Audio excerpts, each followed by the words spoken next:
पश्चिम बंगाल में इस समय एसआईआर यानी कि स्पेशल समरी रिवीजन की प्रक्रिया से गुजर रहा है। हर नागरिक को ये साबित करना होगा कि वो राज्य का वैध निवासी है, उसके पास पहचान से जुड़े मूल दस्तावेज मौजूद है और वो यहाँ रहते हुए वोटर लिस्ट में शामिल हो सकता है। इस प्रक्रिया ने उन सभी लोगों की नींद उड़ा दी है जो बिना किसी वैध दस्तावेज या अवैध तरीके से बंगाल में दाखिल होकर सालों से यहाँ पर रह रहे थे। खासकर उन लोगों के लिए ये नया कानून एक गहरे संकट की तरह सामने आया है, जिनके पास अपनी पहचान साबित करने के लिए न तो कोई स्थानीय प्रमाण है और न ही अपने मूल देश का कोई दस्तावेज।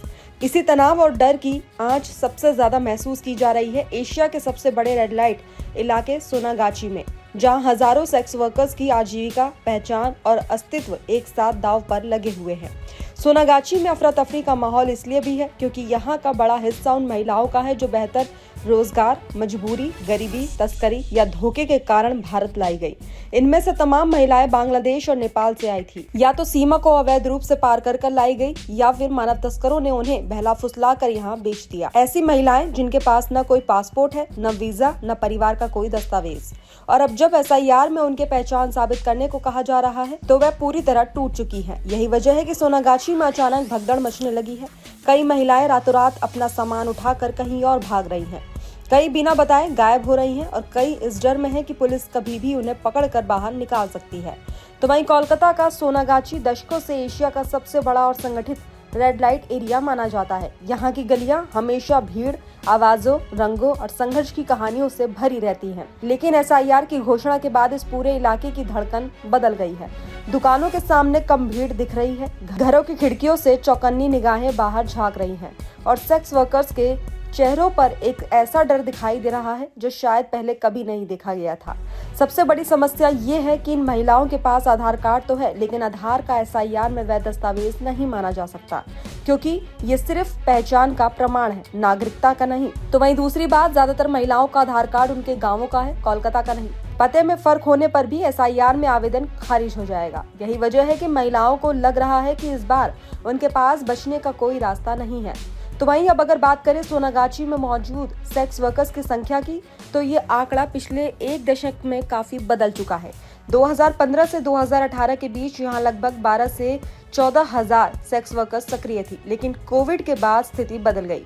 कई महिलाएं इस पेशे से बाहर निकल गईं, कई अपने गांव लौट गई और कई महिलाओं को मजबूरी में दूसरी नौकरियों में जाना पड़ा। वर्तमान में 2020 से 2022 के बीच की रिपोर्ट के अनुसार यहाँ लगभग 9,000 से 11,000 सक्रिय सेक्स वर्कर्स हैं, लेकिन संख्या सिर्फ आंकड़ा नहीं है, ये बताती है कि कितनी महिलाएं यहाँ जीवन के सबसे कठिन संघर्ष से गुजर रही हैं।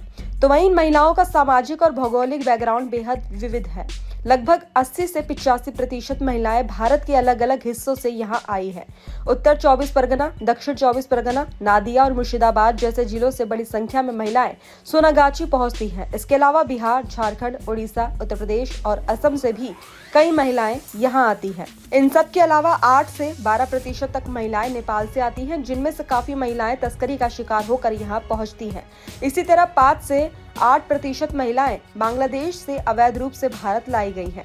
इन महिलाओं का न तो कोई आधिकारिक रिकॉर्ड है और न ही कोई दस्तावेज। तो वहीं तस्करी के मामलों में अक्सर उनके हाथों से कागज छीन लिए जाते हैं, मोबाइल बंद कर दिए जाते हैं और उन्हें ऐसे हालात में डाल दिया जाता है जहां वह मदद मांग भी नहीं पाती। तो वहीं डीएमएससी और सेव द चिल्ड्रन की 2018 और 20 की रिपोर्ट बताती है कि सोनागाची में 12 से 18% महिलाएं ऐसी हैं जिनके पास कोई भी वैध पहचान पत्र नहीं है।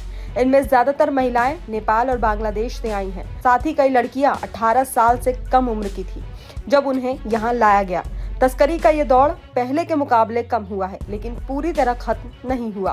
पिछले कुछ सालों में 40 से 70% लड़कियां हर साल रेस्क्यू की जाती रही हैं, लेकिन जितनी को बचाया गया उससे कई ज्यादा महिलाएं अब भी इस गंदे नेटवर्क में फंसी हुई हैं। तो वहीं देखा जाए तो यही महिलाएं आज सबसे ज्यादा खतरे में हैं। एसआईआर में अगर कोई दस्तावेज नहीं है तो व्यक्ति को अवैध निवासी मानकर उसे भारत से बाहर किया जा सकता है। अब ये बात तो साफ है कि अवैध घुसपैठ को रोकना जरूरी है, हर देश का ये हक है। लेकिन समस्या ये है कि तस्करी के शिकार महिलाओं को भी उसी लाठी से हाँक दिया जाएगा, जबकि उनकी स्थिति बिल्कुल अलग है। उन्हें न तो पता था कि वह कहाँ लाई जा रही है, न ही कभी उन्हें मौका मिला कि वे अपने लिए कोई दस्तावेज बनवा सके।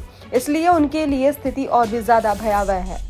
तो वहीं चुनाव आयोग भी इस बात को समझ रहा है। आयोग ने यह महसूस किया है कि अगर सोनागाछी की महिलाओं को समय पर मदद नहीं मिली तो हजारों महिलाएं अचानक सड़क पर आ जाएंगी और यह स्थिति कई सामाजिक और मानवीय संकटों को जन्म दे सकती है। इसी वजह से आयोग ने सोनागाछी में स्पेशल कैंप लगाने की घोषणा की है। ये कैंप 2 और 3 दिसंबर को आयोजित किया जाएगा।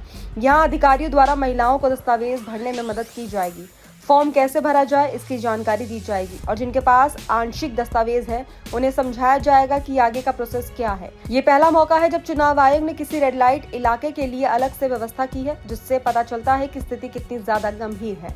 हालांकि इस कैंप से सिर्फ वही महिलाएं बच सकेंगी जो किसी न किसी तरह का दस्तावेज प्रस्तुत कर पाएंगी। जिन लड़कियों को तस्करी करके लाया गया और जिनके पास कुछ भी नहीं है, उनकी स्थिति अब भी बेहद गंभीर है। वह न अपने घर लौट सकती है, न भारत में रह सकती है और न ही किसी दूसरी जगह जा सकती है। उन्हें महसूस हो रहा है कि पहले तो उनके अपने लोगों ने उन्हें धोखा दिया, तस्करों ने उन्हें बेच दिया और अब जिस जगह ने उन्हें सालों तक आश्रय दिया वो भी उन्हें छोड़ देगा। तो वहीं ये डर, ये असुरक्षा, ये अकेलापन कहीं गहरे तक उनके भीतर उतर चुका है। तो वहीं सोनागाछी की गलियों में चलने वाली बातचीत में अब सिर्फ एक ही विषय है कि अब आगे क्या होगा। कई महिलाएं रात को सो नहीं पा रही हैं, कई अपने कमरे की खिड़कियां बंद कर रख रही हैं, कई लगातार एजेंसी से, संस्थाओं से या उन लोगों से संपर्क कर रही हैं जो शायद कोई मदद कर पाए। लेकिन सच यही है कि आज सोनागाछी में डर का माहौल अपने चरम पर है। आने वाले दिनों में क्या होगा, ये सब चुनाव आयोग की कार्रवाई, सरकारी निर्णय और महिलाओं की दस्तावेज स्थिति पर निर्भर रहेगा। लेकिन इतना तय है कि सोनागाछी का ये संकट इंसानी मजबूरी, तस्करी के दर्द और अवैध घुसपैठ की कठोर सच्चाई को एक साथ सामने लाकर खड़ा हो गया है। आने वाले हफ्ते सोनागाछी की हजारों महिलाओं की किस्मत तय करेगा।